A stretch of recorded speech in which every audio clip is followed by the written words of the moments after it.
welcome to another session of Getting to Know You. I want to acknowledge that Betty Ozon is the one who came up with this idea of getting to know our community because so many people have so many interesting lives.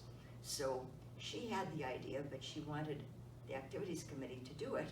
And so Carolyn Mendoza has assisted me, and now we have a new person who's been added, which is Pamela Penn, which I highly appreciate. She's going to be transcribing these because some people have wanted them transcribed, and it's something that Pamela offered to do. So we're very, very appreciative of that. So today we have Lee Berry, and she was gracious enough to agree to volunteer. And she is so well prepared for what's going on with this virus in terms of her career and all the many things that she's done. So we are very, very fortunate to have you, Lee. Why, thank you so much, Sharon. I really appreciate that. Tell us all the goodies we need to know. Well, let's see. One of the goodies is I was born in Calgary, Alberta.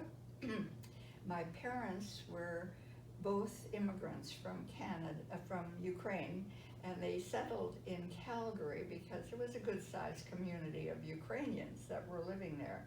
And my parents were good, loving parents. They encouraged me strongly to get an education. I, of course, responded by saying I want to go to school when I was 5. And they didn't have kindergarten back then. So my dad, after all my pestering, took me to the elementary school, and I spoke with Miss White, who taught grade 1. And she was very sympathetic, but she says, you have to come back next year. So anyway, I started school with a lot of enthusiasm, and also being in a Ukrainian community, I also attended Ukrainian school to read and write in Ukrainian. And then, of course, they also were big in music and big in choir and big in dancing. So I had dancing classes and attended choir, and both my parents sang. Anyway, so that's the beginnings of my life. And if I understand it correctly, you are both a Canadian citizenship because you don't leave or lose that, and also American. Is that true? That's true. I had a green card until 2004, which did not hinder my employment at all in the United States. But in 2004, I wanted to vote. Because, otherwise I paid the same taxes, had the same responsibilities, but I couldn't vote. So I became an American citizen, and Canada sent me a note saying you do not lose your Canadian citizenship, even though you are now also an American citizen. So I have dual citizenship. I think that's interesting. Well, it is. And also your education. You're not eagerly started wanting to be 5 and in first grade, but your college degrees were very interesting too, I think. Well, yes, they were. Of course, I knew I was going to go to college. There was no doubt about it right from the very beginning. And so, of course, when I graduated from high school, which was grade 13, which is, and I had wanted to be a medical technician. And they didn't have such a program at the University of Toronto. So one of my friends suggested, well, why don't you enroll in the University School of Nursing? It's a 5-year program, and if at the end of the first year you don't like it, you won't lose any credits, because it's basically the first year was just general studies. Well, I entered the program and found out I really did like it a lot, and I did enjoy it, so I managed to graduate in 56. I started off working for public health. The program at the school focused on developing us either to be teachers or administrators. That was the background that they were anticipating. So several of us from my class, we had a class of 10, real small, several of us went into public health, and I just fell in love with public health. I was in a district, assigned a district, and this public health nursing there was, I think, in quite a different system.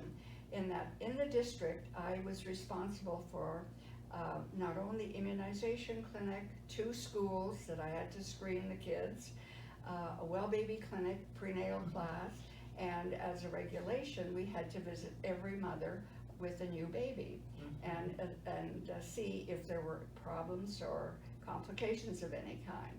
So it was a fun program, and I really, really enjoyed it. And while I was working there, one of the members and one of the nurses that was in the department suggested I apply for a scholarship. And the Ontario Tuberculosis Association was offering scholarships in health education, and I thought, wow, that's a wonderful mix. And so I took that in 1960. I went to the University of Michigan School of Public Health, and here again, I couldn't have been more fortunate in that the school had a broad perspective. I mean, there were engineers in our group, doctors, nurses, statisticians, epidemiologists, administrators. So we were like a small public health department, total. And so it gave us a wonderful experience of knowing what was all involved. And then the philosophy of the school, it was an eye-opener, a total eye-opener. They talked about the fact that we are living in a finite world. We have a limited amount of oxygen in this world. We have a limited amount of water. The environment is very special. We can contaminate the environment with poisons, which we do, herbicides, et cetera, and that really made me feel and understand I had a real responsibility in this world to help others understand that we need to protect this world. Anyway. But you were really a leader in your education, because you were like the beginning. Yes. Because I had a roommate in college, and she was getting her 5-year degree from the University of Minnesota, and she and I would study down in the fire basement, so nobody would disturb us. And it was a hard thing, and they were just at the beginning of that. And when it came to public health, that also is you were early in the public health field. If I was, at that time, I wasn't aware of it. But I know that in Canada, because of course I was a Canadian studying at an American university, but I knew that in Canada, it was just at the beginning as well. And very few, well, there were several positions, but everything was like a new position. But when I finished, I had a 2-year commitment to the Ontario Tuberculosis Association. And so my position involved working with the various volunteer organizations to help them refine their educational approach in the field of tuberculosis. And so I did that. I had to do a lot of traveling. It was all of Eastern Ontario. From, well, Toronto was almost 100 miles from Peterborough, where I was stationed, and I covered from Peterborough up to Quebec. And so it was a lot of driving, but I did enjoy the experience. However, when I was at the University of Michigan, I met a very nice man, and he was an engineer. He was in the School of Public Health, and he was in Bethlehem, Pennsylvania. So I got my green card and followed him. Plus, you did some very interesting things in terms of inspecting things in Europe and hiking, and I mean, I was exhausted just looking at all the places you've hiked and gone to, and they've been awesome. Well, yes. Well, yeah, I love the outdoors, And we did a lot of hiking when I moved to Pennsylvania, not so much in Ontario, some, but not quite so much. But most of the hiking began when I moved, real hiking, when I moved to Arizona. Oh, really? Yes, serious hiking, you know. Before that, it would be the occasional, and then when I was in Arizona, it was weekly hikes. But what about when you were in Spain and Italy? Weren't you doing heavy-duty hikes then? Well, I went to Spain and Italy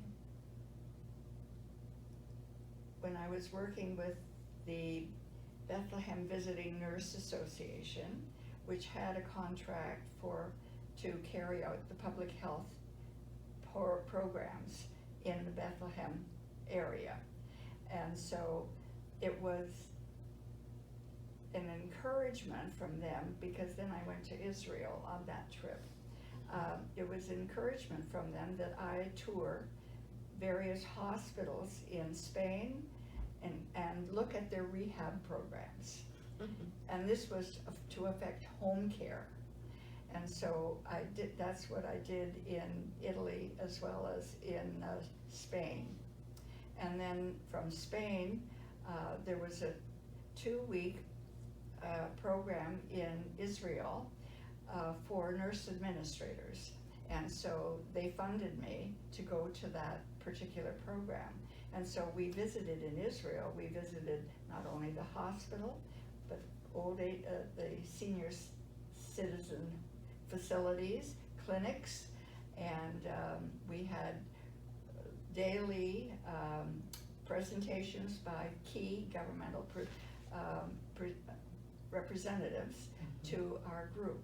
We had started out with something like 50 or 80, but because of the Lod Airport accident, we were reduced to 40. But we had a wonderful time, and we were treated very, very well. And I came back with all kinds of pictures and a report that I gave to the administration. And when you were in Spain, did you go back to your dancing days? I watched a lot of the dancing. Oh, the flamenco? Oh, absolutely. I wanted to go to one of the bullfights, but I thought, no, I can't do that. I can't see them murder a bull. Yes, right. So, and then you went, well, you had so many travels. Yes, I did. I think, and just. That was in New Zealand. We went on a 3-day hiking trip. Yes, that was wonderful. I mean, it was so wonderful. I mean, we would stop and we would drink out of these streams because the water was pure. Oh. Well, I know when you moved in, you said you liked to hike, and then when I read all the places you hiked, I said, she really likes to hike, because my hike is not the way your hikes are. Well, it's impressive. Well, I don't hike anymore, but I loved it at the time. And I was very grateful to have the opportunity. Arizona is so interesting.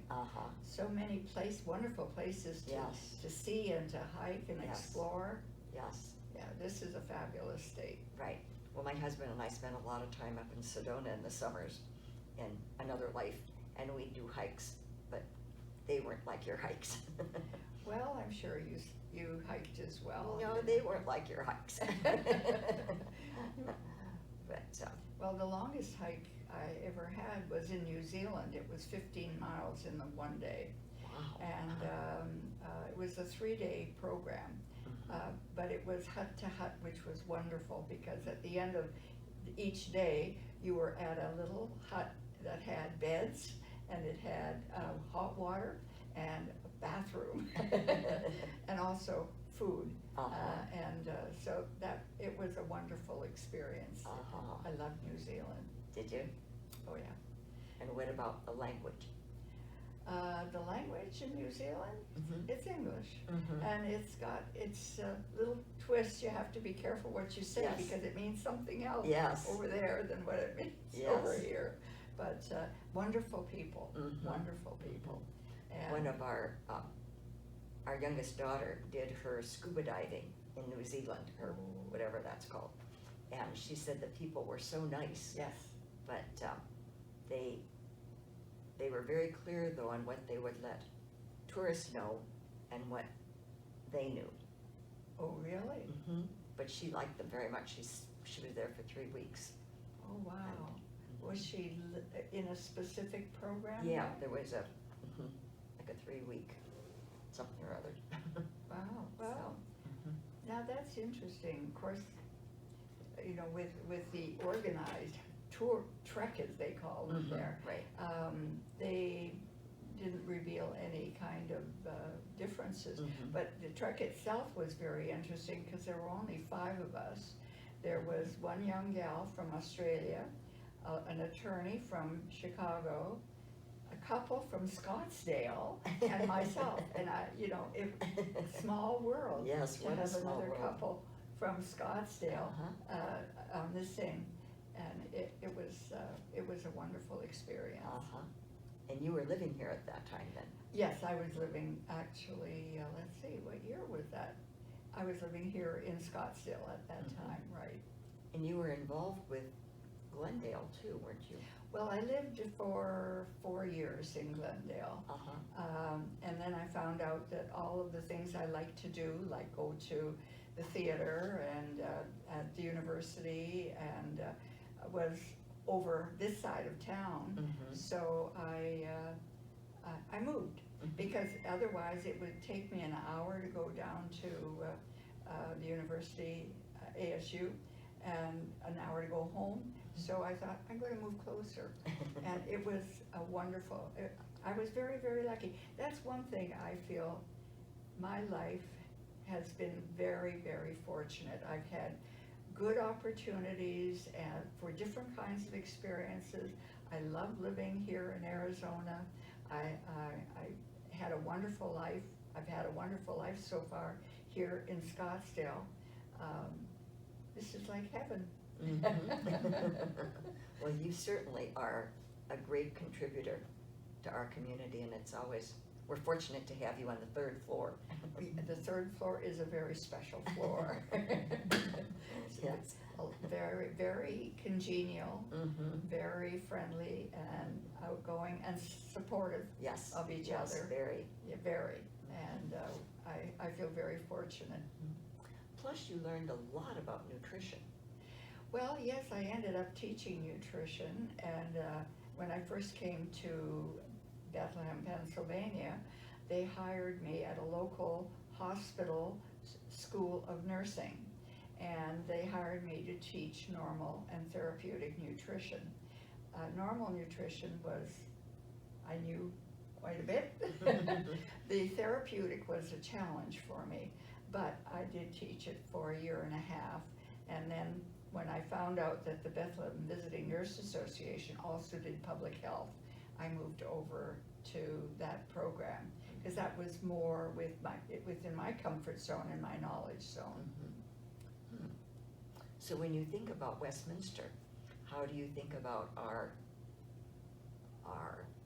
nutrition, our care, because you've been studying and been a leader in that field for a long time.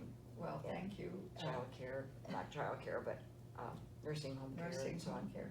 Well, I think we're extremely fortunate to have Yeah, I do the care that we receive here. I think it's amazing. We are protected, but we're encouraged to be healthy and well cared for. And the staff, I'm amazed at how jovial, good-humored, and supportive and receptive all the staff is. We also are very fortunate to be here at a time when we can have the selection of foods that we can have. I would agree. And I love our market that we have here. Yes, You know, yes. we have a grocery store on the premises, which is wonderful because it allows us to have Yes. the variety. And I'm also impressed with sometimes there is an effort by the the dining services staff to give us some ethnic Yes. opportunities, Yes. which is fun, and Mhm. I appreciate that. I do too. And I would agree with the little grocery store is fun. Oh, yeah, it's great, Huh, yeah. right.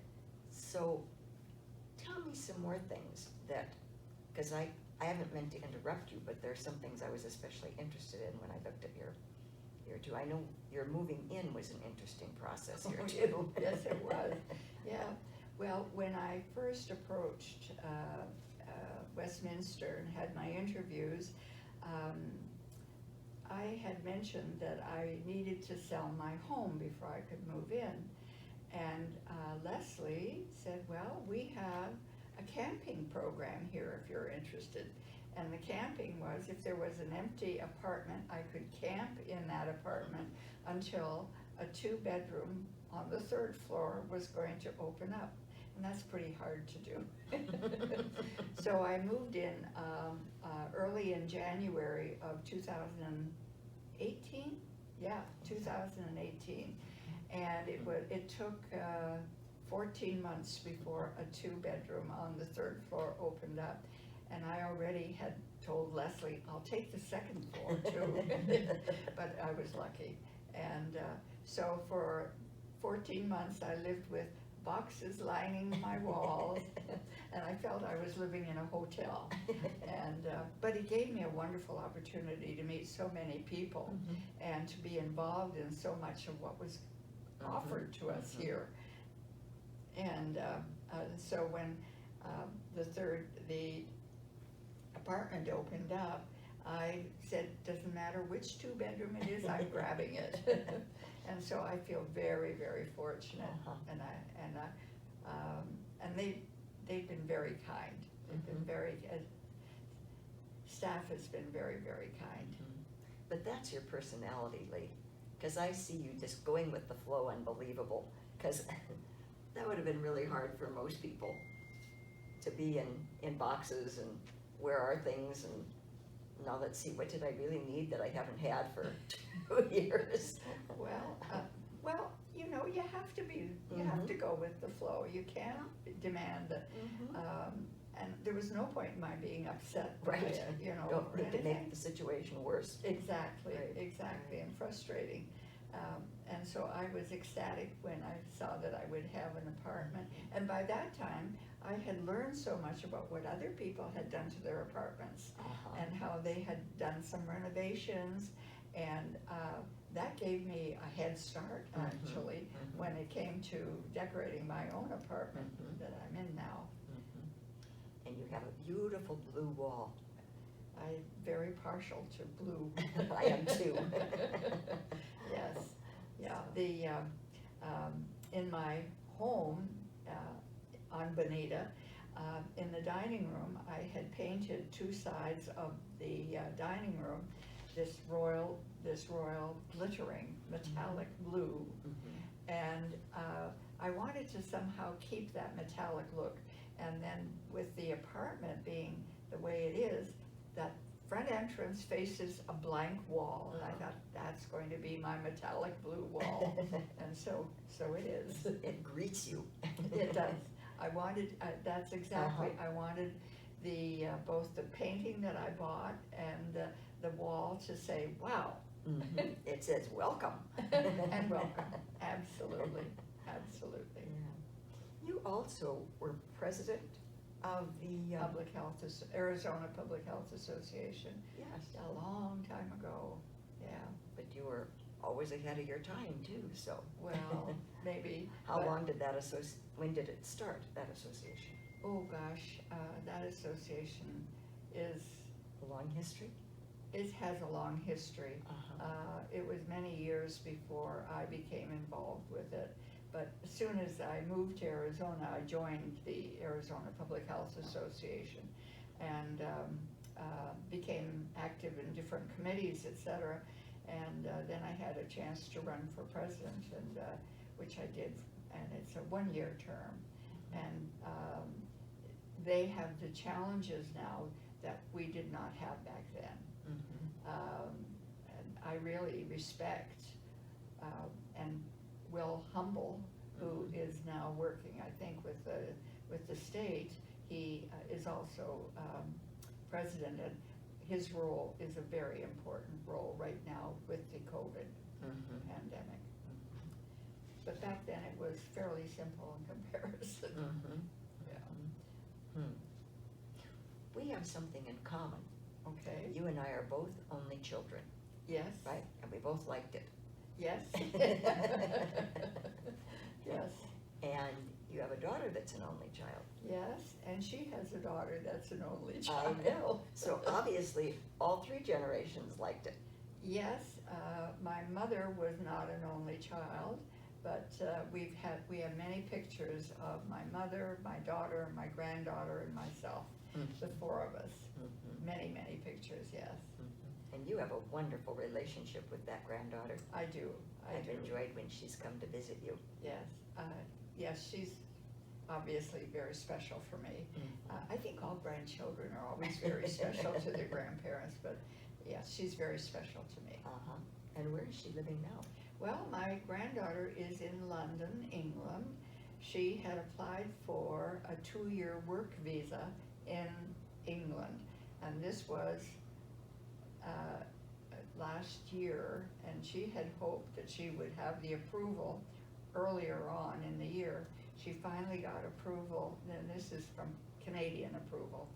She finally got approval in October, and so she flew over and got herself a job within 2 weeks, and she wanted the experience. She's in marketing, which I really don't understand all that well, to tell you the truth, but regardless, she had done very well in Toronto, and so when she got, she was in London, she was fortunate enough to get a contract very early on. Unfortunately, the COVID hit them as well, so the contract was terminated because, of course, of interactions. So she was stuck for 6 months, and then recently she has received another contract. So she's now working and hoping she can stay a full 2 years, but she doesn't know that yet. But So she likes to travel like her grandmother. oh yes, and she has traveled a lot, and yes, she does. Yes, she does. Yeah. And did your daughter like traveling too? Well, she does, yes. My daughter teaches English second language, and in Toronto, what they have is they have these classes for adults, because there's so many newcomers to Canada, and that come from all over the world, and many of them are struggling to get a decent job, and so they need some English. And so my daughter teaches adults, and it's a challenging program, but she loves it, and she's been doing this for 30 years now. And I bet she has a kind heart like her mom. Well, yes, our personalities are different, but yes, I would say so. Good. I would say so. How would you say they're different? Well, my dog, I'm a keeper. When I get anything, I keep it, particularly if my family gives it to me. I keep it, including letters. My daughter is one of these people, oh, that's old, get rid of it. I would understand your daughter very well. Well, you have to accept it, you know, Yes. because sometimes I think, oh, she gave away what I bought her specially, Yes. but I accept it. Well, I'm a minimalist, and my parents were savers too. So when they got ready to move here, because my mother lived here for 15 years and my dad for 5, and she was very nervous about how she would undo this house. And I said, Mom, why don't you and Dad just go on a vacation for a week? Bob and I'll take care of it, and we'll just have you all ready to move in. And she said, Sharon, if I did that, I'd have to spend the rest of my life looking for all the things you gave away. That's right. Yeah, I think I would know your daughter well. Yes, I think you would recognize her quite well. Oh, I know my mother was so upset with her several times that what she had given her, my daughter gave away. And so I had to console my mom, but I recognized what my daughter was doing, but, oh well, hey. I know she's those a stories neatnik well. like you are. Yes. Yes, I know those stories well. Yeah, yeah. But can I tell you a little bit about one of the things I'm really proud of? Oh, I'd love you to. Okay. When I first came to Maricopa Medical Center, they hired me as a hospital educator. And of course, one of the first things I wanted to do was look at the information that they were giving to the patients. And they have a large Hispanic population that goes to Maricopa Medical Center. And so I would look at the literature, and there is a tool that you can analyze and bring it down to not doctorese information, but to everyday. And so I revised some of the literature, presented it to the physicians who said, we're not having any of this at all, poo-poo. So they were having some issues with how to actually instruct the patients or how to even interview them. So I proposed, and unfortunately administration accepted it, that we start a translator training program using the housekeepers, the clerks, the people from food services, and give them a training in the basic anatomy, physiology, and basic treatments. And so we had, the administration thought it was a great idea. And so we started off with a class of 15, and some of the nurses who were bilingual participated in teaching the classes. And it was a 12-week program, 2 hours a week. And the graduates then, because we tested them, became translators, and the physicians could call them over the PA system. I need in the clinic, I needed, in the ER or wherever. And then we repeated that class the following 6 months. We repeated the class and had, of course, a lot of applicants, and then some of the hospitals heard about this program and asked if they could send some of their staff over to be trained as well. Interesting. So I don't know if that program exists today, but it was very, very popular, and the doctors really appreciated I it. would think so. Particularly when they had a question and it had to be a 6-year-old child that had to interpret to grandma what the doctor said, or the housekeeper who understood a little but wasn't able to really identify and translate the instructions into Spanish. So that was a program that I started, and I was very, very proud of Oh, it. you should be. I was. Well, I know there are translators possible using the telephone system. I know that that's possible for any language that you want, but that's number one, very impersonal, and secondly, it's hard to interact with that. Right. Whereas this would be the doctor, the interpreter, and the patient. And the hospital was very concerned because sometimes the wrong medication could have been given, Right. or wrongly taken, or also misunderstood what the symptoms were. And so this was a very valuable program, and I was very proud of that. Living in Arizona for as long as we have, it's never been understandable to me why we didn't do bilingual classes. I would love my children to have been a class where they were speaking Spanish and English, and the Spanish person would know the English and the English the Spanish, Yes. rather than they had to go to a separate school. Right. To learn. I thought we lost a real opportunity. We still could have that opportunity. We still could, and it would be very valuable because we do have a very high Hispanic population. I certainly wish I spoke it. Well, you can say a few words, I'm sure. I can. My daughter, though, is very good at it, so, which is helpful to her as an immigration judge. Yeah. Because speaking Spanish, Is- she would say she doesn't speak it well. Well, she speaks it a lot better than I do. And, Oh, yeah, I'm sure she. but there are so many different dialects from, Well, Honduras or Colombia is That's- different than that's true. Mexico. That's So, true, but I'm sure your daughter recognizes that and adjusts her Right. instructions so that. Right, but I've always wished as an American, I knew more languages, Well, because I don't even speak English very well, let alone another language. Oh. But I would like to be able to speak multi-languages, so. well, never too late to learn, you Never know. too late, that's right. And they do have Spanish classes around, Yes, yes, right? they do. Yeah, well, in Canada, of course, they had the two, and so we had 5 years in high school of French, but it was basically reading, not so much talking. And so when I was in France, they didn't like my accent. Well, we were never taught to speak it, we were taught to read it, Mhm. so, but anyway. Mhm. Right.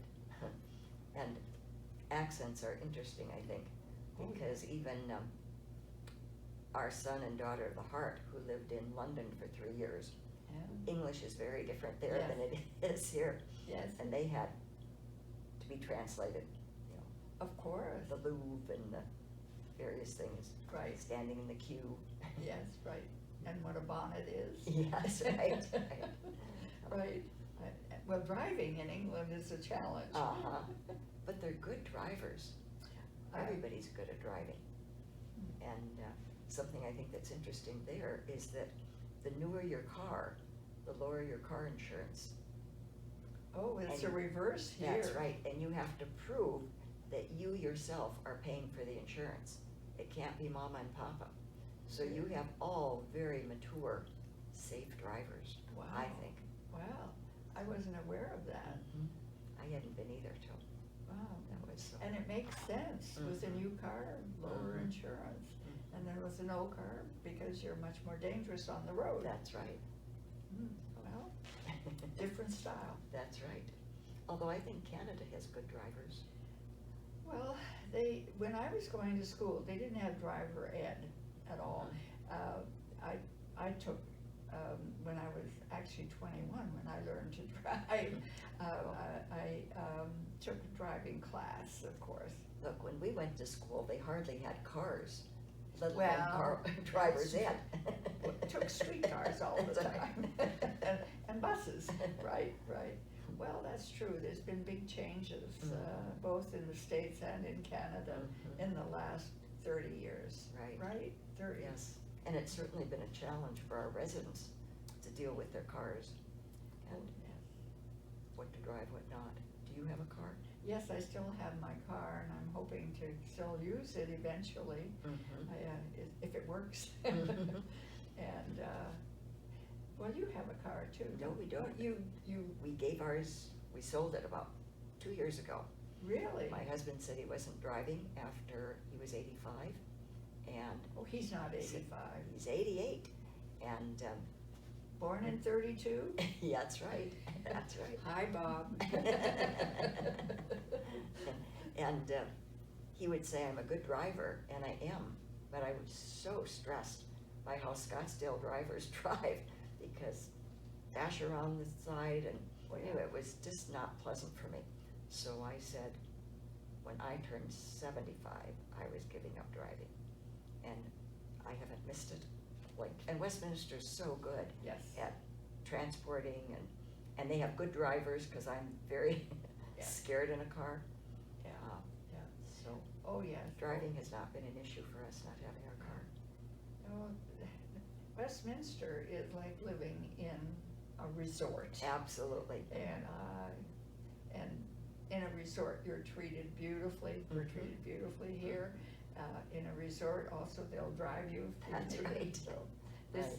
this is, I'm lucky. Yeah, I don't think it gets better than this. I agree with you, So, totally, If they're totally. fussy, they'll be fussy anywhere. Well, hey, we always have to complain about something, because, you know, you have to, it's just part of our nature. Everything can't be good all the time, but, yeah, this is a wonderful place. It really is, it is. I'm fortunate, I feel, really, in fact, often when we have what we call our happy hour little Mhm. groups, we almost all the time say we're so fortunate to be here. Yes, we are. We really, really are. And it would be hard to know how to improve it because, and it was interesting, one day I asked Megan, what kind of Kool-Aid did they have the employees take? Because everybody seems to be friendly and so on. How did they do that in hiring? And she said, we just ask if they liked older people or grandparents. And I thought that was interesting because I certainly experienced that with, I grew up in a family that really respected people who aged, and that's not always so. And I think we have many people who work here who are also taught to really respect elders. I think you're quite right. I think you're quite right. Now, where did you grow up, Sharon? I grew up in South Dakota. Okay. And I left home when I was 16. So, and then I went to Minnesota and got my educations and then went to San Francisco and then came to Phoenix. Oh, wow. So you lived in different places Well, too? we've lived here since '71, so Okay. this is home to me. And Okay. I love the weather. I'm one of the few people that says, where do you go when you live in Arizona? It's too cold. Well, no, well, in fact, at one point, I thought possibly I would move back to Toronto, and then I thought, I don't think so. Yes. I don't think so.